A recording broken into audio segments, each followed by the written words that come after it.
নমস্কার বন্ধুরা, সোনার কিচেন ঘরে তোমাদেরকে স্বাগত জানাই। তো আজ আমি তোমাদেরকে খুবই মজার একটা রেসিপি বানিয়ে দেখাবো। তো এই রেসিপির ভিডিওটি পুরো দেখার অনুরোধ রইল।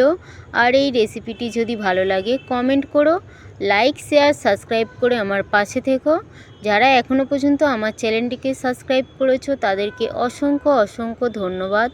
যারা এখনও আমার চ্যানেলটিকে সাবস্ক্রাইব করোনি, অনুরোধ রইল আমার চ্যানেলটিকে সাবস্ক্রাইব করে আমার পাশে থাকার জন্য। যারা আমার ফেসবুক পেজ থেকে দেখছো তাদের কাছে অনুরোধ রইল ফেসবুক পেজটা একটা লাইক দিয়ে একটু ফলো করে দেওয়ার জন্য।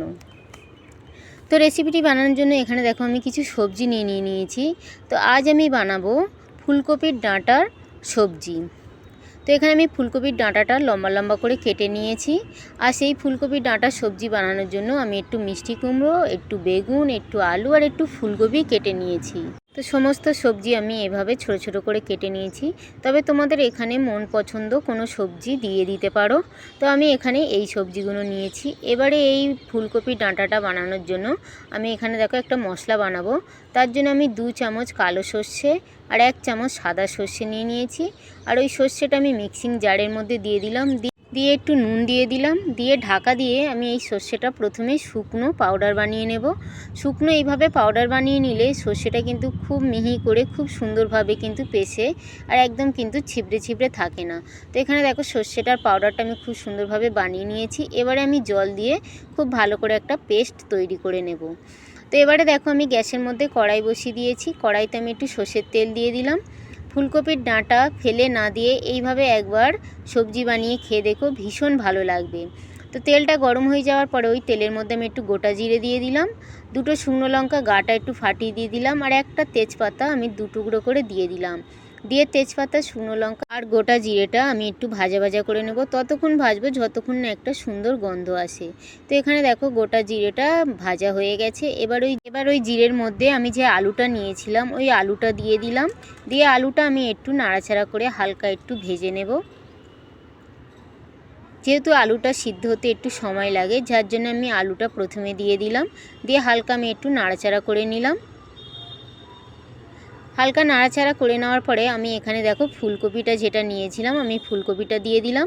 আর যে মিষ্টি কুমড়োটা নিয়েছিলাম মিষ্টি কুমড়োটা নিয়ে নিলাম। আর যে ফুলকপির ডাঁটাটা আমি নিয়েছিলাম ডাঁটাটা আমি আগে দিয়ে সিদ্ধ করে রেখে দিয়েছি। তো ডাঁটাটা কিন্তু আগে দিয়ে একটু সিদ্ধ করে নিয়ে সবজিটা বানালে খেতে কিন্তু ভীষণই ভালো হবে। তো ফুলকপি আর কুমড়োটা দিয়ে আবারও আমি কিছুক্ষণ ভাজা ভাজা করে নিলাম। নেওয়ার পরে দেখো ওই ফুলকপি সবজির মধ্যে আমি একটু নুন দিয়ে দিলাম আর একটু আমি হলুদ গুঁড়ো দিয়ে দিলাম।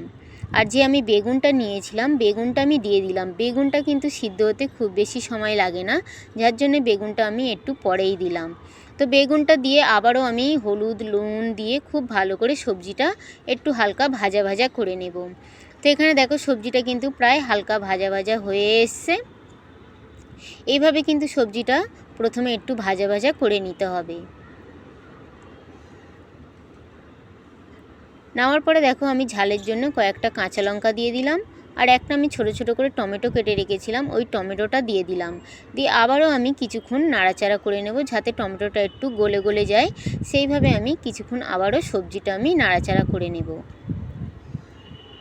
তো সবজিটা যাতে খুব ভালোভাবে সিদ্ধও হয় আর টমেটোটাও গলে গলে যায় তার জন্য আমি কিছুক্ষণ ঢাকা দিয়ে রেখে দিলাম। কিছুক্ষণ পরে দেখো আবারও আমি ঢাকাটা খুলে দেব। ঢাকাটা খুলে দিয়ে আবারও আমি সবজিটা খুব ভালোভাবে নাড়াচাড়া করে নেব। আর এদিকে কিন্তু টমেটোটা খুব সুন্দরভাবে গলা গলা হয়ে গেছে।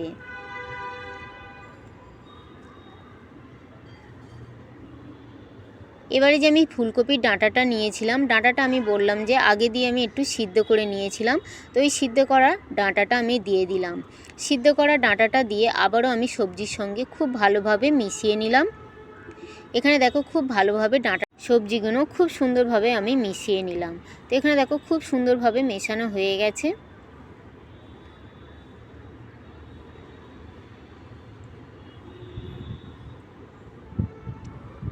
এবারে এই সবজির মধ্যে ডাঁটা সবজির মধ্যে আমি একটু জল দিয়ে দেব। তবে জলটা কিন্তু খুব বেশি দেব না, অল্প করে দেব, যেহেতু সবজিটাও হালকা সিদ্ধ করা আছে আর ডাঁটাটা তো আমি আগে দিয়ে সিদ্ধ করেই নিয়েছি, তার জন্য খুব বেশি জলের প্রয়োজন নেই। আমি অল্প করে একটু জল দিয়ে দিলাম। দিয়ে আবারও আমি কিছুক্ষণের জন্য ঢাকা দিয়ে দিলাম।